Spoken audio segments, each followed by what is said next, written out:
Minutes Your News Tonight. Education Minister denies ever launching a program to roll out the controversial comprehensive sexuality education in Ghana as he rubbishes claim the subject has already been inserted in Ghana's new education curriculum.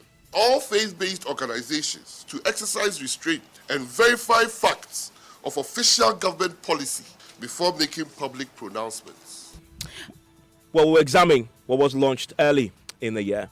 Also tonight, growing concerns over rising cost of living as the month of October begins with a raft of price increases from utility tariffs to calls and data price hikes and even hikes in the price of fan milk products. You give 10% increment of salary, which is supposed to take effect of next year. Then all of a sudden, utility and staff are chasing the meager salary. Well, in Ghana here, when we check about the services being rendered to us, we are just paying money for people to chop just like that. President Akufo-Addo urged to personally deal with challenges facing special prosecutor as study finds that office is not meeting expectations of citizens to deal with corruption. Appointing authority is the president, so he has to show what is more important to him and give direction on that regard. You don't have to be friends to work, you just have to be professional at your work.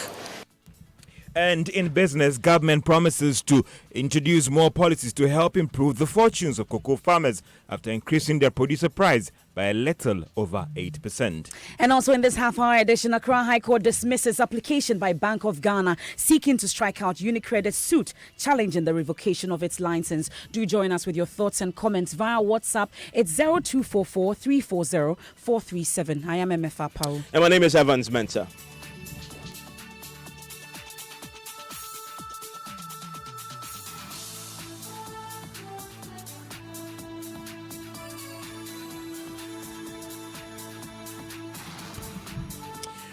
Well, if you were one of those parents, like MFR Pau, agitated by reports of the introduction of a controversial sexuality education into your child's school curriculum, well, the Education Minister has a message for you tonight. Worry no more, because that controversial topic will never be taught in our schools. Now, Dr. Matthew Opoku Prempeh today addressed an urgent news conference and categorically denied that there are plans to introduce the topic. The ministry states categorically that 1, the curriculum framework from KG to P6 that was approved by Cabinet from the National Council for Curriculum and Assessment for use in the development of school curriculum and published on NACA website does not include anything on comprehensive sexuality education.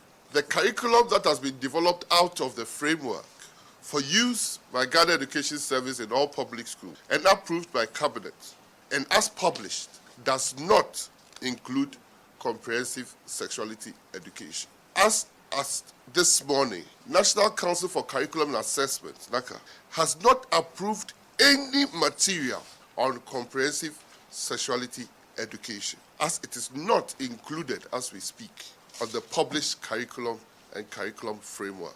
152,000 teachers have been trained for the new curriculum that started this September. And no teacher was trained on comprehensive sexuality education. Teacher resource packs have been printed and distributed to all teachers trained on how to engage the students or the pupils on the new curricula. So that is Dr. Matthew Opoku Prempeh. Then you heard him say that this comprehensive sexuality education is not part of the new curriculum, and teachers are currently being trained or have been trained on the new curriculum already, and the teacher resource parks does not include comprehensive sexuality education. I downloaded the teacher resource parks from the NACA website. The NACA is the official, body that designs the curriculums for our schools, and they've put out a teacher resource pack for teachers for the new curriculum. And there's a section of the curriculum that talks about the contemporary issues addressed through what they call the National Pre-Tertiary Curriculum Framework. It lists a number of things the National Pre-Tertiary Curriculum Framework addresses, the contemporary issues addresses. Third on the list is, quote, comprehensive sexuality education. And this is in the teacher resource pack that was used as a basis, one, to train the teachers, but the teachers also going to use in their classrooms as they wait for test books, etc., for the new curriculum. And it includes contemporary issues addressed through of course, as I've just indicated, the National Pre-Tertiary curriculum framework, and that includes, according to the NACA itself, comprehensive sexuality education. So it raises questions about that. It's something, MFA, that needs to be reconciled, because it is found in the teacher resource packs that have been distributed, we are told, to every teacher. There's a mention there of the comprehensive sexuality education, but the minister says it isn't in it. But if you find it if you take a copy of the resource pack, you'll find in there. Now, the education minister today at the press conference, you remember the document that the guidelines that you have referred to quite extensively. Guideline, which was forwarded by the GES Director General, Professor Opoku Amankwa. That also came up at this news conference, and this was Dr. Martin Opoku Prempeh's response to that particular document. Where in this document did they say it's the Ministry of Education's document? Please show the whole world. No, this one. Please, I have the soft copy please, here. please. No, answer my question. I said, show Ghanaians where this is the Ministry of Education's official document. GES is a branch of Ministry of Education itself. This document on comprehensive sexual education is not part of the curriculum. You use the word drafted. It doesn't mean approved. You use the word National Population Council, not Ministry of Education. In fact, adolescent sexual reproductive health, that document that has been done by PPAG, UNFPA, has got nothing to do with the curriculum we are running as Ministry of Education. So when the National Population Council or UNICEF or UNFPA or PPAG has a document to do with comprehensive sexuality education, it does not mean that the curriculum, standard-based curriculum that we have rolled out in school, does contain comprehensive sexuality education. The fact that United Nations or UNESCO or UNFPA or UNICEF supports comprehensive sexuality education, just like other countries, there are certain rights that are legal. It doesn't mean that those rights are legal in Ghana. And the fact that we all belong to UNESCO and UNESCO promotes an agenda, it doesn't mean that when you come to Ghana, we do it 100%. That is what the distinction you got to get clear. Even if somebody develops a draft policy document, it has to go through an approval process. And it will go through an approval process. And it doesn't mean it will be accepted. The document that has been accepted, that we are championing, that we are using in schools, I wish you could point whether the curriculum that is published on the website, whether it's the teacher resource pack that we have distributed to over 152,000 teachers, where we have documented how to go about teaching comprehensive sexuality education. And as I just indicated, as he says, point me. Look at page 11 of the teacher resource pack. You find there, it says contemporary issues addressed through the National Pre-Tertiary Curriculum Framework. And it lists a number of things that will be addressed. It includes comprehensive sexuality education. We're still working the phone lines together, the Education Ministry, to try and reconcile the claims you just had there with what you find in the teacher resource parks. Now, also, MFA, you recall earlier this year when the Education Minister was at an event, UNESCO. It was on the 1st of February this year. A number of things happened there, including the launch of this comprehensive sexuality education. And in fact, he mentioned it. But prior to today, or this year's events that we're talking about, though, the country rep for UNFPA last year, which is in November, on the 8th of November 2019, that was the day that he presented, that's Niyi Ojualepe, he presented this guideline that we're talking about to Mrs. Felicia Boachi Yadom. She was acting as the executive secretary of NACA back then. And at that event, and you can check it also up on the internet, and at that event, when she received that document, she mentioned or hinted that this document was in collaboration with the UNFPA. And the Niyi Ojualepe, when presenting that document, also mentioned that this was put together by the Republic of Ghana. in collaboration with the UNFPA.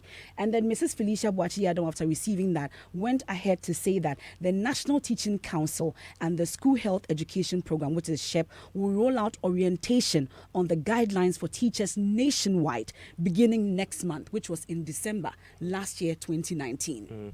And in fact, I'll play a clip from the Education Minister himself at this UNESCO launch of the Comprehensive Sexuality, which is on the 1st of February you know, and where he himself says that the government or the education minister will be rolling out that in their academic calendar beginning September. But on that particular event and what he said there, at this news conference, that question was put to him, that he had endorsed the comprehensive sexuality education at this event early this year. This was his reaction to that question. The subject of sexuality education has become a very important matter, particularly for the youth in our societies. Indeed, the changing societal context, characterized by the free flow of information, media pluralism, the social media, has necessitated the need for education systems to provide accurate information on sexuality education. We in Ghana have a guideline that I've shared with you that we see it is imperative, if this nation should develop, that sexuality education should be part of the curricula that we would launch this year in September, all the way from kindergarten to senior high school. Let me congratulate UNESCO and partners for the timely nature of this high-level dialogue among ministers of the four regions, Eastern, Southern Africa, Western, and Central Africa, to shape the discourse and the implementation of comprehensive sexuality education in Africa. Ghana has long recognized sexual and reproductive health education as a conduit for addressing issues affecting the youth in this area. Originally provided by elders and other traditional leaders in community, aspects of reproductive health education were introduced in the school system with the advent of formal education. So this, rather, is the education minister in February at the UNESCO event. And you heard him talk about the government's commitment to roll this out in the next academic year in September. And the words were there used there, the sexuality education. Now, today, that question was put to him. I mean, what he said that was put to him today at the press conference. This was his reaction. We were launching a program of UNESCO. That program is not comprehensive sexual education. It's O3. O3 has a meaning. Our rights, our values, and the third O, and our well or something. That is it. Our rights, our values, our rights, and our well. That is a program that, if you read what you read carefully, everybody heard sexual and reproductive health. In Ghana, the minister that represents UNESCO on behalf of government is education. At that program, all the ministers, about 6 ministers, were in attendance for UNESCO. Sanitation, because they are there. Health, because they are there. And other ministers, tourism, because they are there, gender, because they are there. UNESCO has a broad range of activities. So UNESCO comes to launch a product here. So that adolescent and reproductive health, if you leave here now and you go, you will get a document on adolescent and reproductive health. That includes sex education or sexual education. As somebody said, the name comprehensive is what people are battling with. Sex education has been part of the curriculum in Ghana since the 1940s. In fact, today, one president of FIDA said that they have been going around with UNICEF in communities on this sexual and reproductive health. That is also education. It doesn't necessarily mean that the curricula for running schools includes comprehensive sexual education. They are totally different.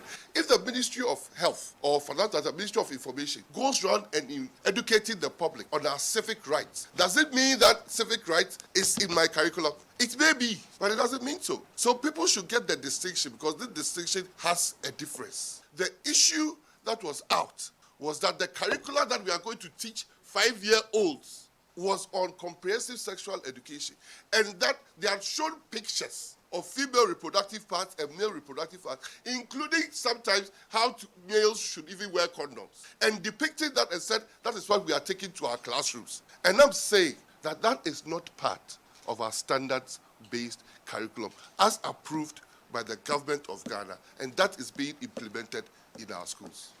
So that is Education Minister today at the press conference, responding to questions about that event in February at the launch of the UNESCO, comprehensive sexuality document. He says, in fact, that wasn't a launch of that. It was something about O3s. Yeah. Now, listen to him at this event. I played that to you before, but listen to him and come to your own conclusions. This was the minister back then in February at the launch, speaking about the purpose of the event and what government planned to do in the curriculum in September. The subject of sexuality education has become a very important matter, particularly for the youth in our societies. Indeed, the changing societal context, characterized by the free flow of information, media pluralism, the social media, has necessitated the need for education systems to provide accurate information of sexuality education.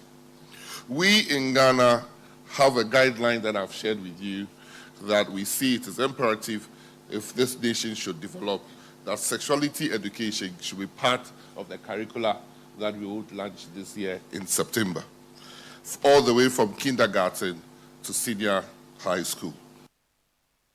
So make of that what you will, but he references there a guideline. Mm-hmm. Question is, which guideline is he referring to? Because today he says there's no guideline, but that he says there's a guideline. Exactly. Instructively, he says we're going to launch sexuality education. And not sex education. Not sex education. And he was right in today's response. He says there's a difference between sex education and sexuality education. He's right on that. Mm-hmm. But if you listen to the sound throughout, he references sexuality education. And he says that is going to be part of the curriculum in September. From KG to senior all high the way school. In September. So there's a lot of questions still to ask on the back of all that today. Make of that what you will. When we get the education ministry, we'll try and see if we can reconcile some of the questions that have come, including what guideline was he referencing in February at this event. Because today he says there isn't any guideline. But that's it on this. Share your thoughts on all that you've heard, and let's share with the rest of the world. Well, you're still listening to Newsnight here on Joy 99.7 FM. So there was a reference that was made to religious bodies and the fact that they have not done their proper checks before commenting on this particular issue after the minister denied knowledge of any guidelines whatsoever. We've been joined on the phone by the Secretary General or the General Secretary of the Christian Council of Ghana, Reverend Cyril Fayose. We are grateful for your time here on Newsnight, but I would want you to listen to the minister as he makes reference to these religious bodies. We appeal to the general public and all faith-based organizations to exercise restraint and verify facts of official government policy before making public pronouncements. The nation should be rest assured that the government and the ministry will not compromise our societal values in the delivery of quality education. So, hello, Rev. I'm sure you heard the minister there making reference to these religious bodies, because we've heard from the Muslim community, we've heard from the Catholic Bishops Conference, of course, from the Charismatic Council also states that this is something that we're going to vehemently kick against. We've heard the minister today saying that all the comments that you've made was based on misinformation. Thank you very much for the invitation and a good evening to your listeners. As at now, I must say that I'm a bit confused about what is going on. The waters are not very clear. The whole picture is murky as to exactly what the Ministry of Education and Ghana Education Service are doing when it comes to this whole curriculum matter. At one moment, we are launching something new. The next moment, we are pulling it back, and so on. So that is the problem. So I will urge the ministry and the service to come clear as to exactly what is going on. What are they inputting into the curriculum? What we know is that there is this wider program called Comprehensive Sexuality Education, and there are components of it that we are not comfortable with, that we vehemently oppose. And as long as those components are in any new curriculum that they are going to introduce in Ghana, that is going to be opposed. But if that is not the case, there's no problem. We've always done sex education. We have to educate our children so that they can avoid certain common problems and empower them, become good citizens of society, and so on. Yeah, Reverend, and today we heard from the education minister, and he was emphatic and categorical that what we have is adolescent reproductive health education, sex education, which is just what you touched on, and that the controversial comprehensive sexuality education is not part of what they're doing and will not be part of it. That should give you comfort. Does it give you comfort?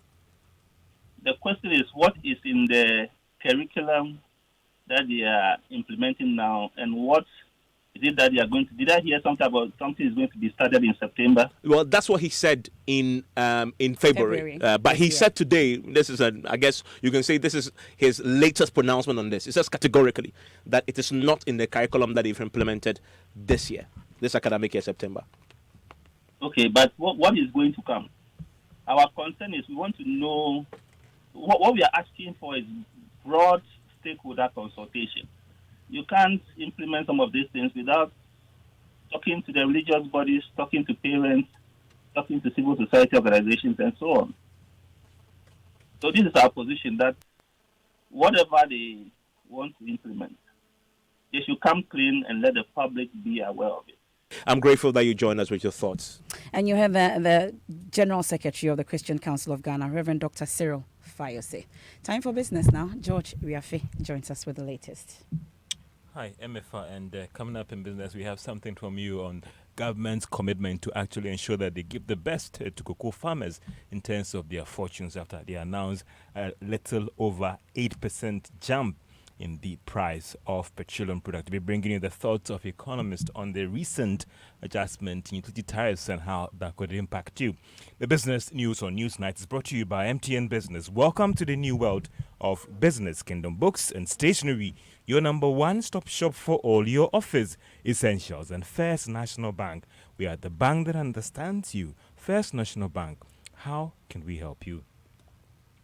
Let's now settle for the details. And government has given the firm assurance that it will continue to introduce more policies aimed at improving the fortunes of cocoa farmers. Now, this was after it announced a little over 8% jump in what they're going to get for each actually ton sold. Now, based on the review, a 64-kilo bag of cocoa will now go for 515 Ghana cedis, while a ton will be bought at 8,249 Ghana cedis.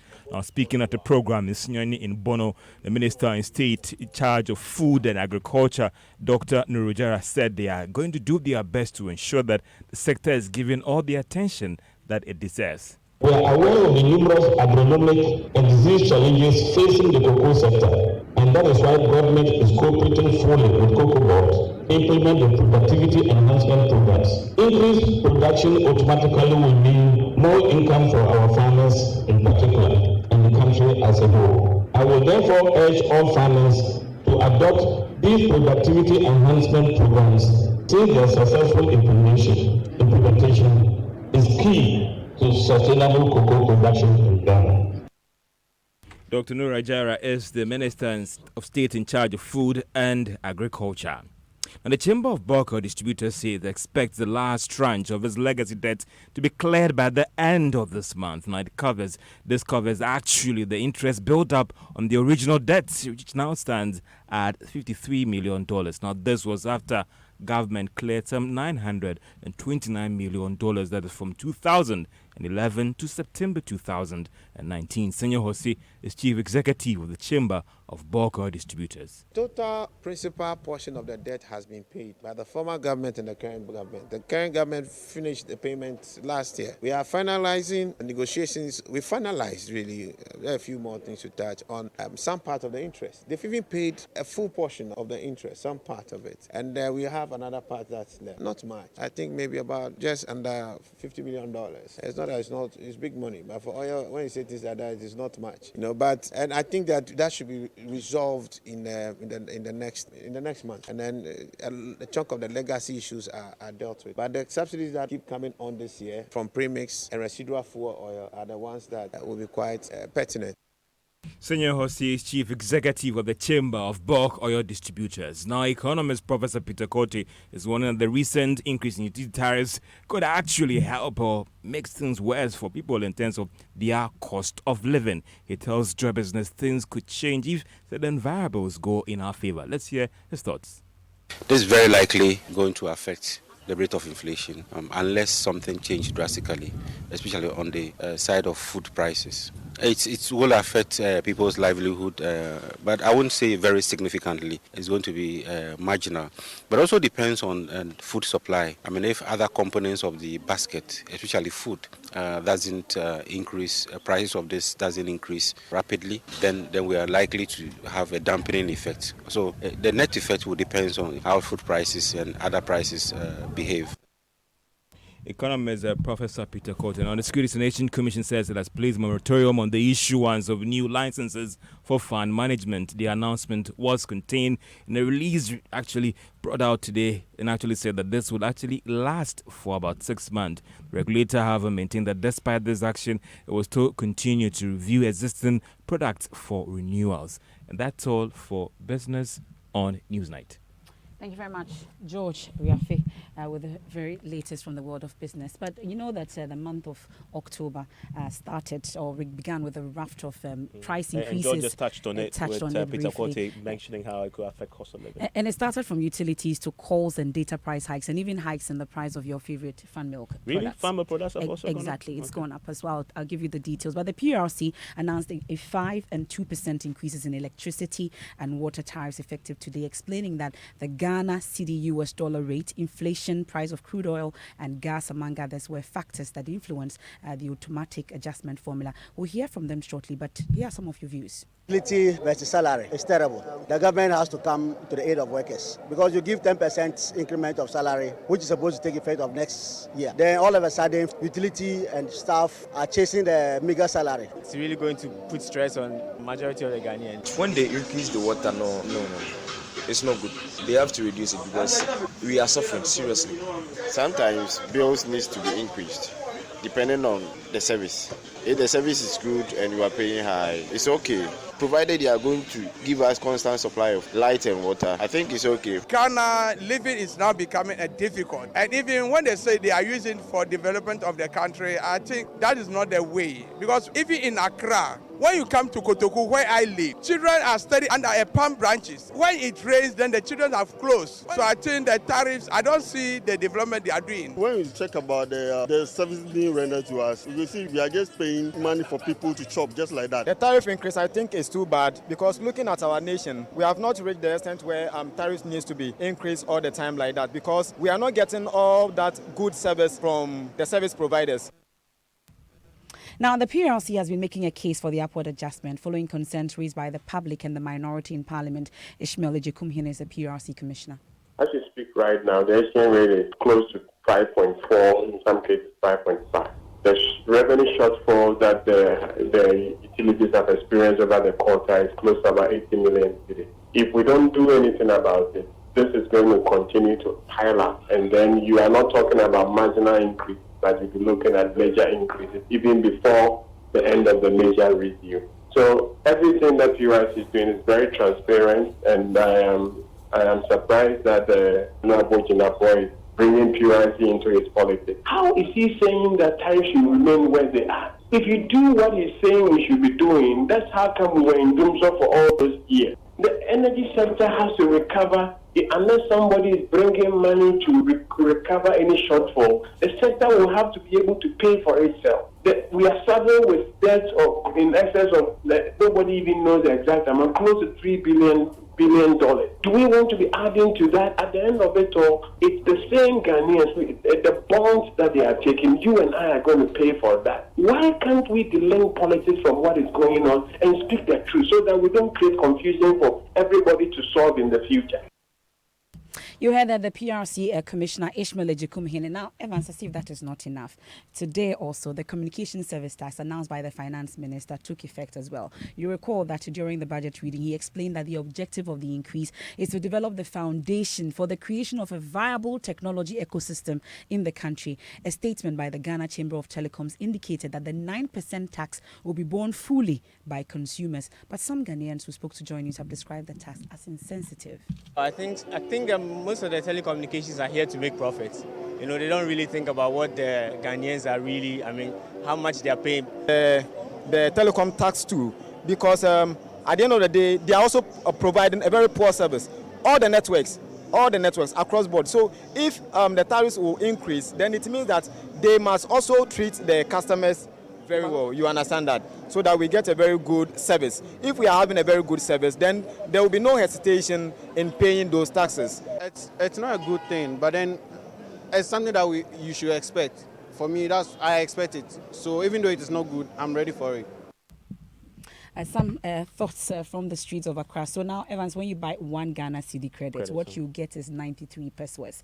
When you buy 35 Ghana cedis, you get 92. So this is which network? This is from MTN. Okay. You get 92 cedis, 54 pesos. When you buy 10 Ghana cedis, what you are getting reality is 9 Ghana cedi, 30 pesos. Okay, that's for MTN. Let's today we also saw a new price list for Farm Milk Ghana Limited. Which is your favorite Farm Milk product? Fanice. Okay, Fanice. Let me see. Fanice. Fanice pouch. Used to be, how much you used to buy? 1 Ghana. Okay, now it's 1 Ghana 20 pesos. Wow. Fan Yogo is 120 as well. I think I like what mine is. Fandango. Fandango pouch was 1 cedi. Now it's 1 cedi 20 pesos. Remember the Fanice 5 liter? Yeah. How much okay. is that? Now it's 60. 60 cedis. It's 60 cedis. Farm Milk 2 liter is now 30 cedis. So this is a price list that's taking effect from today as well. So it appears everything is happening on 1st of October. So if you used to give your child 2 cedis to school, now you have to add one. Yeah, my son we used to give him 1 cedi for so now you have Fan to add Milk 20 or pesos. It's hard to come by these coins, pesos, so you have to make it like 1 cedi, for 50 rich people pesos. like you, the 20 pesos shouldn't be a much of a problem. It is. Still listening to News Night on Joy 99.7 FM. When we return from the break, we'll tell you Accra High Court's dismissal of an application by the Bank of Ghana seeking to strike out UniCredit's suit challenging the revocation of its license.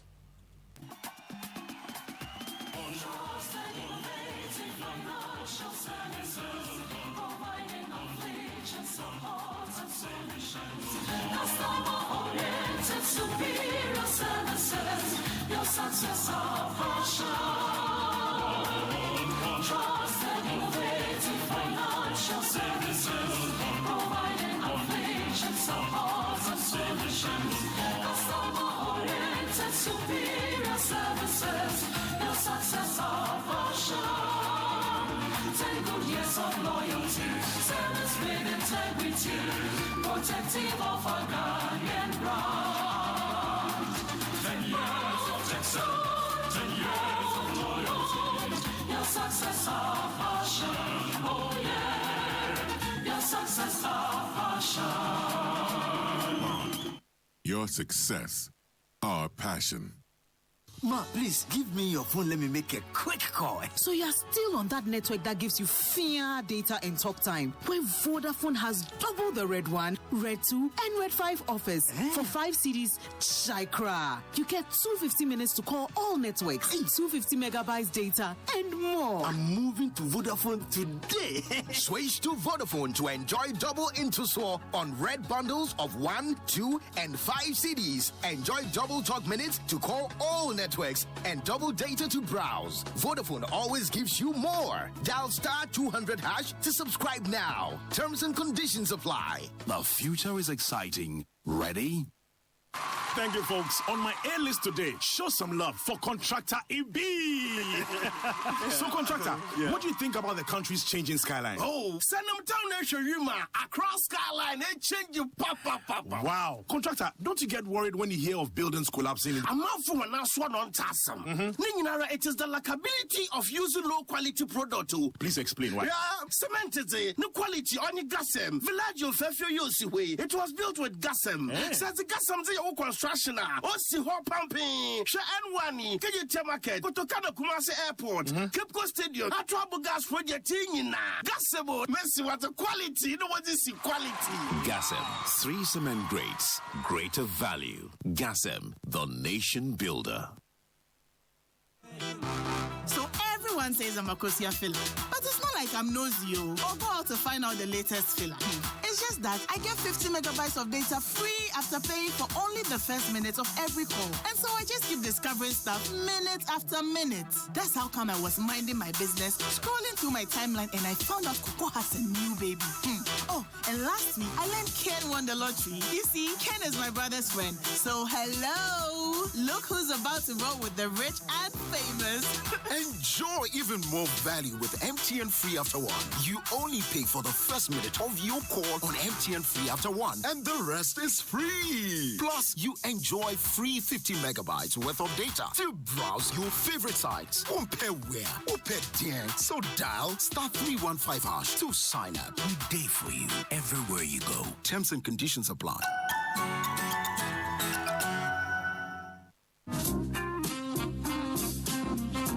Kingdom Books this year back to school promotion is in conjunction with Citidia Supermarket. Buy school items worth 100 Ghana cedis from Kingdom Books and get 12% discount voucher to purchase from Citidia and vice versa. School items include textbooks, pens, pencils, erasers, exercise books across all Kingdom Books branches in Accra, Tema, Kumasi, Takoradi, and Cape Coast. Kingdom Books, where quality and affordability is assured. For further information, call 0302 764209 or 0302 746101 and 0501 401050. Terms and conditions apply.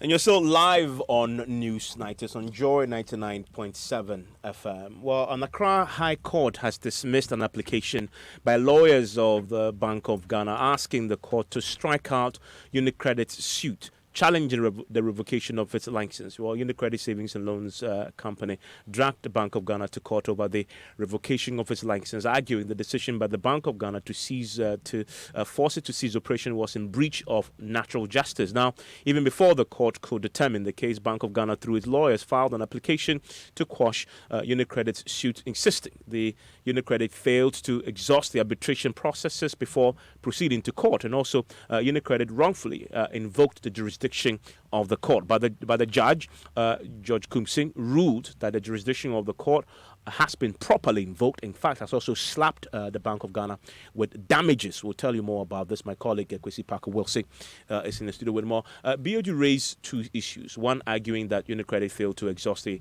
arbitration processes before proceeding to court and wrongfully invoking the jurisdiction of the court. What was the verdict of the judge on these matters? Right, so the judge clearly disagreed with Bank of Ghana, and I'll tell you why. The Bank of Ghana has the powers to, revoke the license.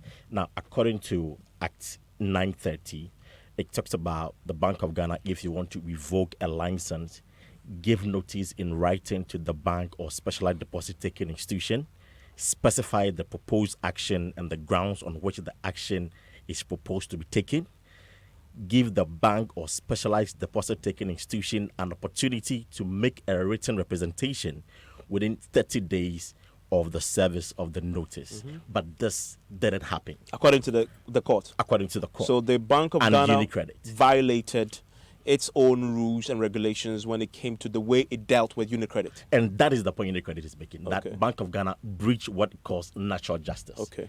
It didn't give them fair hearing. They heard about their revocation on radio, here at Joy FM. Mm-hmm.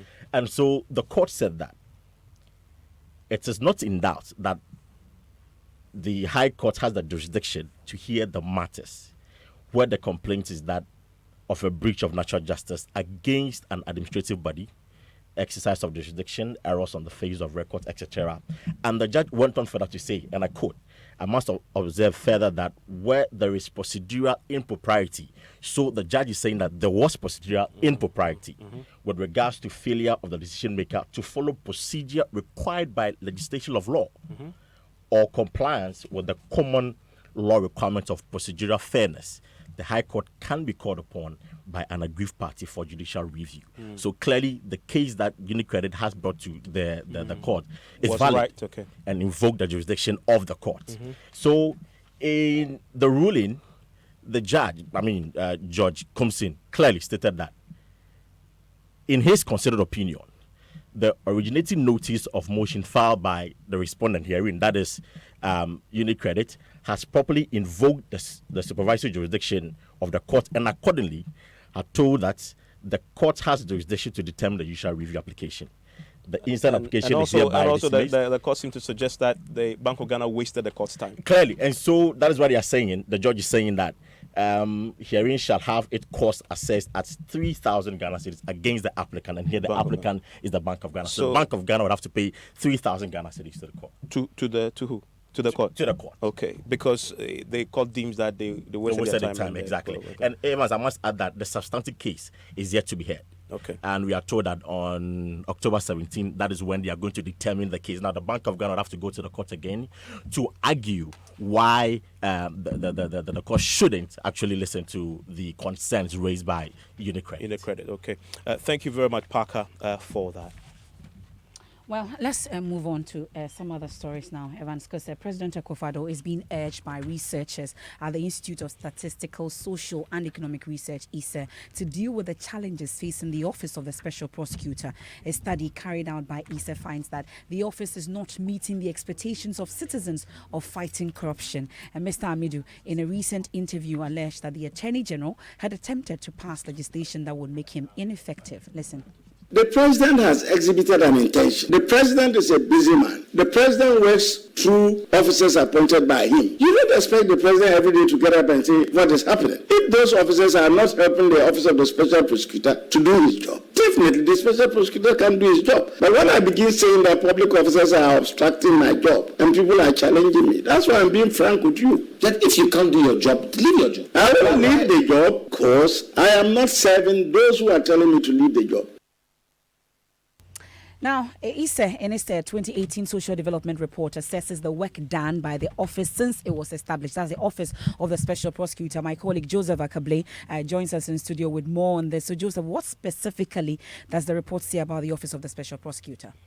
That portion of the report talks about the fact that after the law setting up the office was passed with the appointment of Mr. Amidu, it took a bit of time before the legislative instrument was passed to make the office operational. It goes on to say that the Special Prosecutor has so far been talking about challenges that are frustrating his work, and this includes those relating to having the right infrastructure in place, that is an office, having the right people in place to help him do his work. And they say that these challenges have undermined the exceptionally high expectation of citizens of seeing some action in the form of prosecution of corruption cases. And they have recommendations? Yes, they are asking that first, in terms of what should be done, they want the various challenges that he has talked of in terms of resources to be provided. They also want the president to take a personal interest in the matters that he has raised. We can listen to the lead author on corruption. Only words and passage of laws will not do the work. So the challenges highlighted by the special prosecutor as initially being logistics. As of now, I'm aware there's some money voted for him to work with. But other unsung challenges, which in the a couple of days past, he highlighted again as political interferences.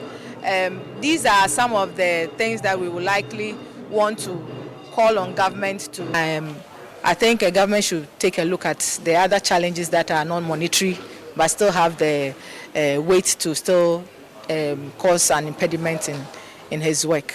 As much as possible, government should be seen to be fully committed to the work of fighting corruption. And I think when that is done, it will be very obvious to all of us that there's progress in that area.